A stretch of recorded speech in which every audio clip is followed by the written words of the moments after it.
Hello everyone, I am Nikhil और इस video में हम बात करेंगे एक बहुत ही डेंजरस इवेंट के बारे में। एक ऐसा इवेंट जो शायद हमारी लाइफ टाइम के रहते ही इस अर्थ पे हो सकता है। मैं आपको ज़्यादा डराना नहीं चाहता, पर आपको इस इवेंट के बारे में पता ज़रूर होना चाहिए। So let's talk about this geomagnetic storm and welcome to extra terrestrial.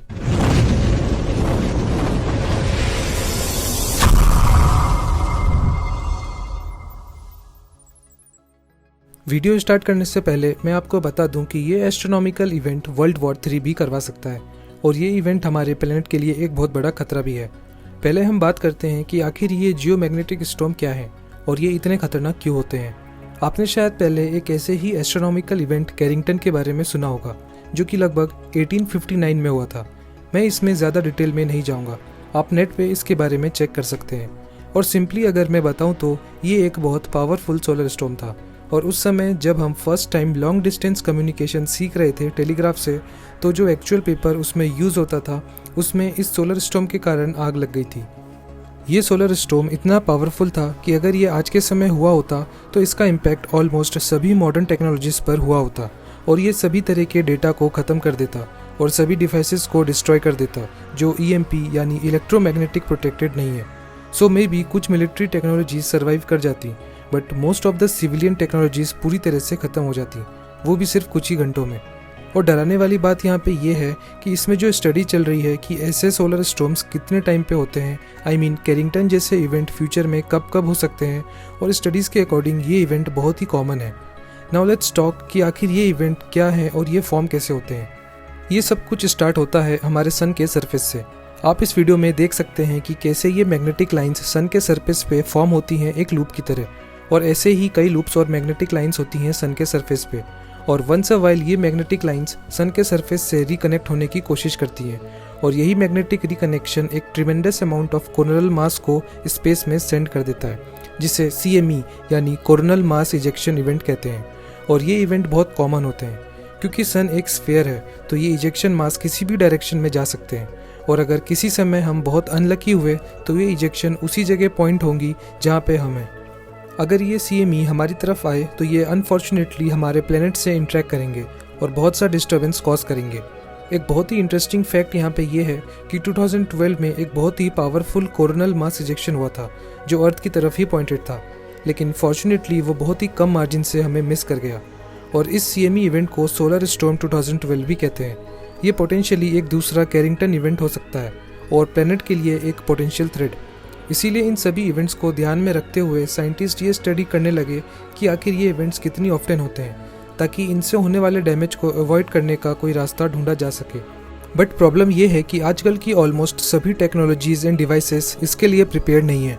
अगर पिछले कुछ 10 सालों की बात करें तो अब ऑलमोस्ट सबके पास लैपटॉप, एंड्रॉयड फ़ोन्स और ऑनलाइन बैंक अकाउंट्स हैं, और हमारे ज़्यादातर पैसे भी अब फिजिकल नहीं रहे। जैसे अगर हम बात करें चाइना की, तो वहाँ कैश एक्सेप्ट नहीं होते, वो ऑलमोस्ट कैशलेस ट्रांजैक्शन ही करते हैं QR स्कैन और WeChat से।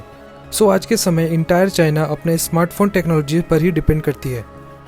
लास्ट कुछ डिकेड से हम इन टेक्नोलॉजीज़ पे कुछ ज़्यादा ही रिलाई कर चुके हैं, और क्योंकि अभी तक ऐसे किसी सोलर इवेंट ने हमें हिट नहीं किया है तो अभी तक तो हम बहुत लकी हैं, but we don't know what will happen next.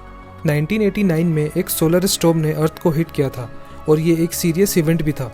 Canada के कुछ रीजन्स में तो कंप्लीट डार्कनेस हो गई थी क्योंकि सोलर स्टॉर्म के जियोमैग्नेटिक फील्ड ने उस प्रोविंस के इलेक्ट्रिक ग्रिड को डिस्ट्रॉय कर दिया था। और ये सोलर स्टॉर्म्स इतना पावरफुल था कि इनके मैग्नेटिज्म के कारण बहुत लार्ज ऑरोरास को देखा जा सकता था।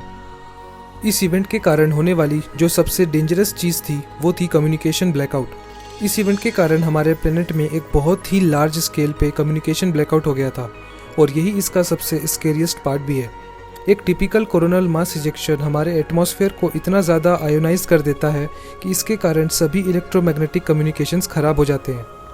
अब आप अगर ये सोच रहे हो कि फिर ये इतना स्कैरी कैसे हुआ, तो मैं आपको बता दूं कि बहुत से न्यूक्लियर पावर प्लांट में जो कूलिंग मैकेनिज्म होता है उसमें इलेक्ट्रोमैग्नेटिक वेव का ही यूज़ होता है। सो इमेजिन हमारे पास कोई कम्युनिकेशन नहीं है, सभी न्यूक्लियर टेक्नोलॉजीज़ फेल हो रही हैं, सभी सैटेलाइट्स अनरिस्पॉन्सिव हो गई हैं। सो ये सिचुएशन बिल्कुल ऐसी ही है जैसे किसी ने वर्ल्ड वॉर 3 स्टार्ट कर दिया हो। कंट्रीज़ लाइक चाइना जो कि पूरी तरह से टेक्नोलॉजी डिपेंडेंट हो गई हैं और जिन्होंने ऐसा कोई भी इवेंट फेस नहीं किया है, वो पूरी तरह से पैनिक कर जाएंगी और क्योंकि कम्युनिकेशन ब्लैकआउट है तो उसके कारण वो समझ ही नहीं पाएंगी कि क्या हो रहा है, और फिर शायद वो उस रेड बटन को पुश कर दें और एक नया वॉर स्टार्ट कर दें। कोरोनल मास इवेंट का इफेक्ट सिर्फ इतना ही नहीं होगा, ये हमारे ओजोन लेयर को भी बहुत हद तक डिप्लीट कर देंगी और अपर एटमॉस्फेयर में बहुत से रेडिएशंस को भी बढ़ा देंगी। और अगर आप उस समय किसी प्लेन में हुए और लकीली उसका एक्सीडेंट नहीं हुआ हो, तब आप बहुत से रेडिएशन के एक्सपोजर में रहेंगे, जो लॉन्ग टर्म में काफ़ी कॉम्प्लिकेशंस करेगा।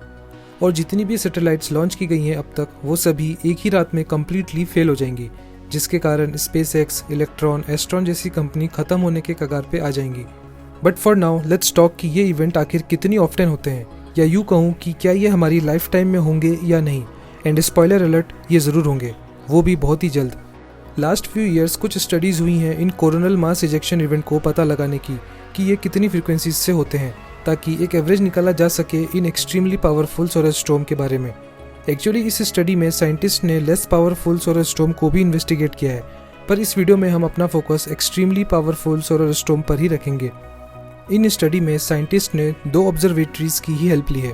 पहली है रॉयल ऑब्जर्वेटरी, जो कि सिचुएटेड है ग्रीनविच इंग्लैंड में, और दूसरी ऑब्जर्वेटरी जो कि सिचुएटेड है मेलबोर्न ऑस्ट्रेलिया में। दोनों ही ऑब्जर्वेटरीज मैग्नेटिक डेटा कलेक्ट कर रही हैं ऑलमोस्ट 150 ईयर्स से। लेकिन जो सबसे इम्पॉर्टेंट है इन ऑब्जर्वेटरीज में, वो है इनकी लोकेशन, जो कि एंटीपोडल है। मीन्स ये दोनों बिल्कुल अपोजिट साइड ऑफ अर्थ को ऑब्जर्व कर रही हैं, जिससे हमें ये फ़ायदा मिलेगा कि हम मैग्नेटिक इफेक्ट को और डिटेल से जान पाएंगे और बहुत एक्यूरेटली हमारे प्लेनेट के मैग्नेटिक इंडेक्स को बना पाएंगे। और इस इंडेक्स को AA इंडेक्स या simple global magnetic activity index भी कहते हैं। इस इंडेक्स का यूज़ करके साइंटिस्ट ने आइडेंटिफाई किया पिछले 150 साल में हुए बहुत से सोलर इवेंट्स को, और इस स्टडी से उन्होंने ये कंक्लूजन निकाला कि एक मैसिव सोलर स्टॉर्म हर 25 साल में हो सकता है। And judging by the prediction, next solar event हमारे प्लेनेट में आने वाले 10 से 15 सालों में ज़रूर होगा, जो कि एक बहुत बड़ा खतरा हो सकता है। जापान ने भी ऐसे ही एक सिमिलर स्टडी की थी सोलर स्टॉर्म पे, और उनके रिजल्ट्स भी यही इंडिकेट करते हैं। उन्होंने ये भी बताया कि ऐसे कई इवेंट्स पास्ट में और भी हुए हैं, जैसे 1921 और 1872, पर क्योंकि उस समय ज़्यादा टेक्नोलॉजीज़ नहीं थी, सो इनका ज़्यादा इम्पैक्ट नहीं पड़ा और इसीलिए इन इवेंट्स पे ज़्यादा ध्यान नहीं दिया गया। इंटरेस्टिंगली कुछ साइंटिस्ट ने तो ये भी डिस्कवर किया कि बहुत से प्रीवियस सिविलाइजेशंस ने भी इन इवेंट्स को टैकल किया था, जैसे एक एडवांस सिविलाइजेशन जिसका नाम है एसेरियन सिविलाइजेशन। इन्होंने एक बहुत ही डिटेल्ड एनालिसिस लिखी थी इन सभी नाइट स्काई इवेंट्स पे, और उनके पास बहुत से ऐसे ऑब्जर्वेशंस थे जिसमें उन्होंने बात की थी स्ट्रॉन्ग इलेक्ट्रोमैग्नेटिक स्टॉर्म्स की, जिनके कारण बहुत से बड़े अरोरास देखने को मिले थे, जिनको आज के समय सिर्फ CME इवेंट के द्वारा ही एक्सप्लेन किया जा सकता है। इन अदर वर्ड्स, इंसानी सभ्यता ने हमेशा से ही इन सोलर इवेंट्स को एक्सपीरियंस किया है, लेकिन उस समय ये कोई बड़ी बात नहीं थी, लेकिन अब ये एक बहुत बड़ा खतरा है। As we already know, technologies हमारी लाइफ का एक बहुत बड़ा हिस्सा बन चुकी हैं, और ये सोलर इवेंट्स हमारी इस एडवांस टेक्नोलॉजी को कुछ मिनटों में ही पूरी तरह से ख़त्म कर सकती हैं, और इसीलिए हमें इसे बहुत सीरियसली लेना होगा और इन सोलर इवेंट्स पे और स्टडी करनी होगी, ताकि हम अपनी टेक्नोलॉजीज़ को इन सोलर स्टॉर्म से प्रोटेक्ट कर सकें। आज के समय हमारे पास ऐसी टेक्नोलॉजी तो है जिनसे हम इन सोलर स्टॉर्म्स को कुछ हद तक प्रिडिक्ट कर सकते हैं, लेकिन अभी भी हमें इसमें बहुत काम करना है। हमें और सैटेलाइट्स और रिसर्च की ज़रूरत है जो सन को ऑब्जर्व और उनकी स्टडी कर सके। फॉर्चुनेटली नासा का पार्कर सोलर प्रोब, जो धीरे धीरे सन के और क्लोज जा रहा है, वो हमें इस सोलर स्टॉर्म के बारे में एक tremendous amount of data provide करेगा, जिसकी हेल्प से हम इन सोलर स्टॉर्म्स को और अच्छे से जान पाएंगे। वैसे ये सोलर इवेंट बहुत ही तेज़ी से होते हैं, सो अगर ये इवेंट एग्जैक्टली हमारी ही डायरेक्शन में हुए तो हमें इसे टैकल करने के लिए ना के बराबर समय मिलेगा। इसीलिए हमें अभी से तैयार रहना होगा और ऐसी टेक्नोलॉजी पे वर्क करना होगा जो हमें इन जियोमैग्नेटिक इवेंट से प्रोटेक्ट कर सके। सो इन द फ्यूचर अगर आप कभी ब्लैकआउट फेस करें और किसी से भी कम्युनिकेट ना कर पाएँ, तो याद रखें सोलर स्टॉर्म उसका एक कारण हो सकता है। तो दोस्तों, आज का टॉपिक यहीं पे ख़त्म होता है। वीडियो आपको कैसी लगी कमेंट करके ज़रूर बताएं, और अगर आपकी कोई क्वेरीज हैं तो उसे भी मेंशन करना ना भूलें। Until then, keep supporting and stay safe.